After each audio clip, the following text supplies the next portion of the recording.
A few weeks ago, I traveled with a group of Jewish leaders to spend 4 days meeting with Palestinians in Bethlehem, East Jerusalem, and Ramallah. It was not my first time meeting with Palestinians or traveling in the West Bank, but it was a more immersive experience than I'd ever had. There was much that we saw and heard that was ugly and painful. The deep and systematic entrenchment of military occupation after almost 50 years. The daily indignities suffered by many of the Palestinians with whom we met. The devastating elusiveness of any solution in sight. The lack of compelling leadership and vision on both sides. There was also much that we saw that was profoundly heartening. The generosity and openness of the Jewish leaders with whom I was traveling. The generosity and openness of the Palestinian educators and activists with whom we were meeting. The shared understanding of what it means to love and long for a place. The shared awareness of what it means to feel that one's personal story is bound up with the story of one's people. There was one moment in particular that will stay with me for a very long time. It was our second day in Bethlehem. We had met with several Palestinian activists and leaders. We had been to the Aida refugee camp. We had stood in the shadows of the wall or separation barrier, security fence, whatever you choose to call it. It was late afternoon and we were meeting with 3 Palestinian women who were sharing their stories. The stories of their families, the ways the military occupation of the West Bank affects and constrains their daily lives. One of the women, engaging, smart, down-to-earth, self-reflective, was a teacher. She talked about what she expects of her students. She talked about her hopes for her own children. And at the end of her remarks, she pulled a little piece of paper out of her pocket. On it was a poem by Yehuda Amichai, one that I have known and loved for many years. "Do you know this poet, Amichai?" she asked the group, a little shyly. And then she read the poem.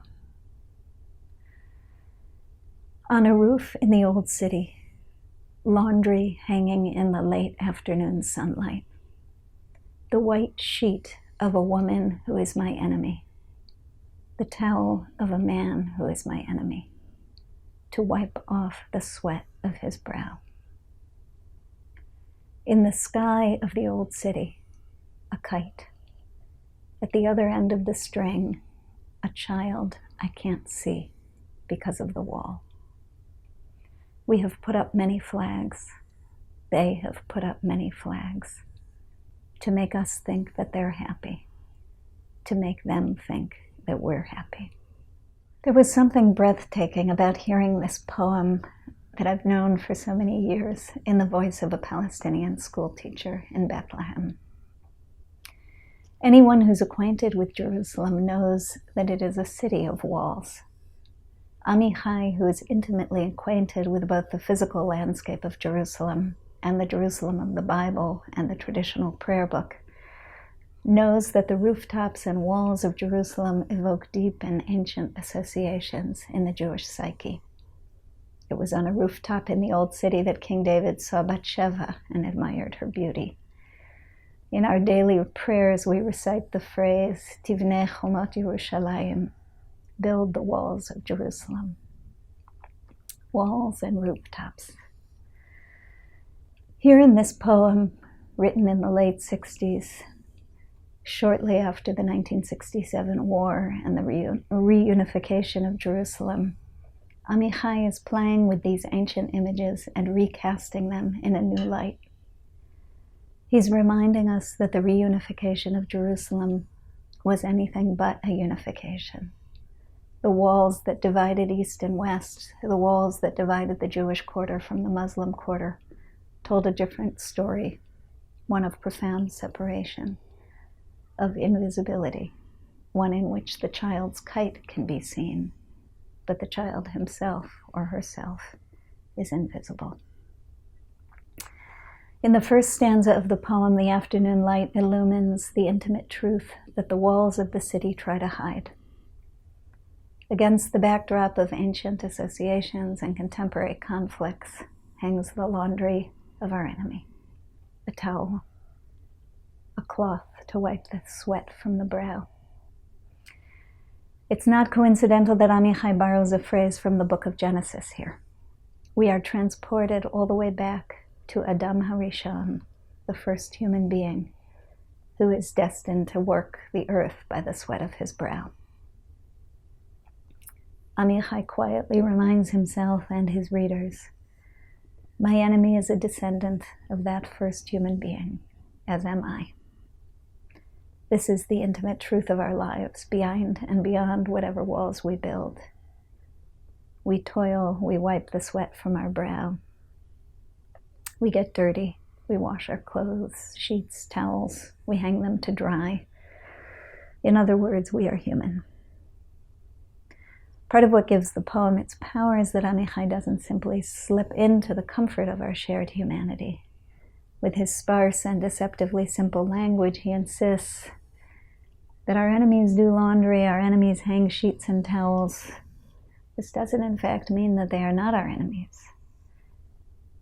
But when we pause and look at these simple facts in the light of the afternoon sun, we have to stop and wonder, who is this person who is my enemy? With the lightest of touches, Amichai invites us to the other side of the wall. Can I look at the white sheet and imagine a woman who is someone's mother? Can I look at the towel and imagine a man who is someone's father? And in the next stanza, can I look at a kite and imagine a child I cannot see?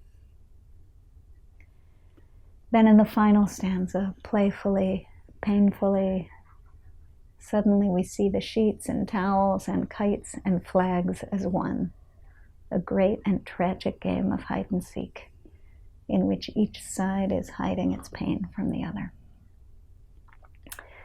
Years ago, I was walking in Jerusalem with a student who was pained at all the walls she had encountered that summer. Walls separating Muslims and Jews, walls separating men and women at the Kotel, the separation wall dividing Palestinians and Israelis.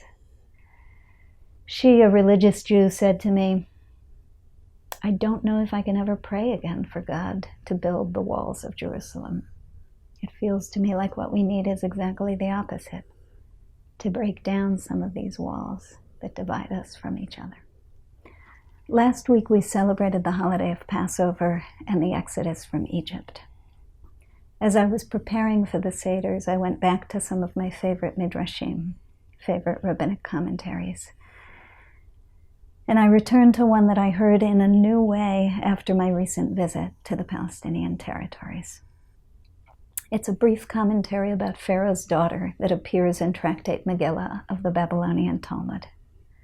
We're told that when Pharaoh's daughter reached out to rescue Moses from his basket on the Nile River, her arm miraculously extended 60 amot.